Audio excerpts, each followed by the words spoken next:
تعالیٰ نے فرمایا کہ الصوم لی وانا اجزی بہ، کہ روزہ میرے لیے ہے اور میں ہی اس کا بدلہ دوں گا۔ حدیث قدسی وہ ہوتی ہے کہ جس میں اللہ تعالیٰ کے بات اللہ تعالیٰ کی طرف سے ہوتی ہے اور آپ صلی اللہ علیہ وسلم کی زبان سے وہ ادا کی جا رہی ہوتی ہے۔ اچھا، جس طرح زیادہ تر لوگ فوکس کرتے ہیں یا اس چیز کو ترجیح دیتے ہیں کہ صدقہ اور خیرات زیادہ تر رمضان میں کی جائے، صرف اسی وجہ سے کہ فضیلت زیادہ ہے، کہ عام روٹین میں بھی جو انسان کرتا ہے اس کی بھی اتنی ہی فضیلت ہے؟ نہیں، اس میں تو کوئی شک نہیں ہے کہ رمضان کے اندر کوئی بھی عبادت کی جائے گی تو رمضان کے مہینے کی برکت کی وجہ سے، اس کی فضیلت کی وجہ سے عبادات کا جو ایک ثواب ہے وہ بڑھا دیا جاتا ہے۔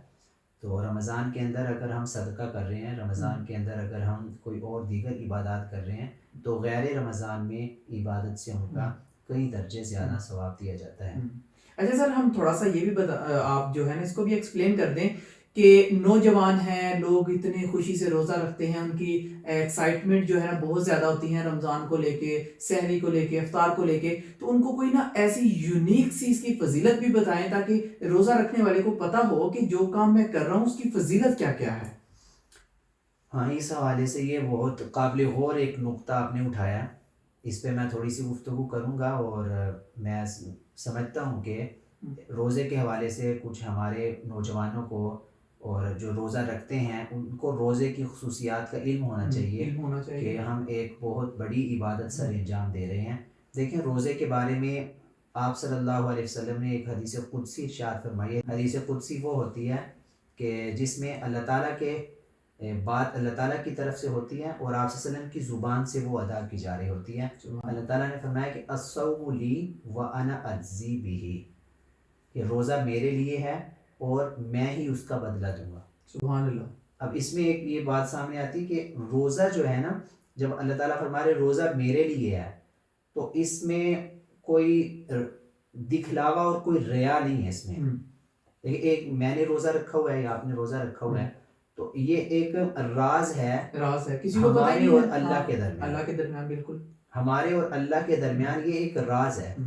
ہم اگر چاہیں روزہ نہیں رکھا ہوا، لوگوں کے سامنے ہم رمضان میں شو کر سکتے ہیں کہ ہمارا روزہ ہے، لیکن اللہ تعالیٰ سے نہیں وہ چھپ سکتا۔ اور اگر کسی نے روزہ رکھا ہوا ہے تو لوگ بے شک سمجھے کہ اس کا روزہ ہے یا نہیں روزہ، لیکن وہ جو ایک راز ہے اللہ اور بندے کے درمیان وہ اپنی جگہ برقرار رہتا ہے، اس کے اندر ریا نہیں ہے اس کے اندر۔ اور دیکھیے اس کی کتنی خوبصورتی ہے کہ انسان روزہ رکھتا ہے تو وہ چاہے دن میں 10 دفعہ جو ہے نا پانی کے پاس سے گزرتا ہے، وضو کرتا ہے یا غسل وغیرہ جو بھی کرتا ہے تو پانی پی سکتا ہے، کھانا بھی چھپ کے کھا سکتا ہے، کسی کو تو نہیں پتہ چلے گا۔ جس طرح نماز ہے، نماز کے لیے مسجد میں جانا پڑتا ہے تو انسان جاتے ہوئے بھی دکھتا ہے، آتے ہوئے بھی دکھتا ہے، مسجد میں نماز پڑھتے ہوئے بھی نظر آتا ہے دوسروں کو۔ لیکن روزہ دیکھیں کیا خوبصورتی ہے اس کی کہ آپ کا انٹریکشن جو ہے نا اپنے اللہ سے کس طرح ہوتا ہے کہ پانی پاس ہے، پانی بھی نہیں پیتا، اور بالکل یہی ان الفاظ کا مطلب ہے کہ الصوم لی، روزہ میرے لیے۔ ان الفاظ کا یہی مطلب ہے جو آپ نے ابھی بیان کیا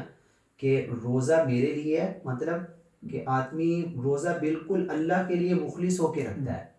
تو یہ ایک راز ہوتا ہے اللہ اور اس کے بندوں کے درمیان۔ تو اسی لیے اللہ تعالیٰ نے ارشاد فرمایا کہ وانا اجزی بہ، اور اس کا بدلہ بھی میں خود دوں گا۔ اور دیکھ اللہ جس کے بارے میں یہ فرمائے کہ میں اس کا بدلہ دوں گا، اور اللہ کی شان کتنی بڑی ہے اور اس کا بدلہ ہم سوچ بھی نہیں سکتے، تصور بھی نہیں کر سکتے۔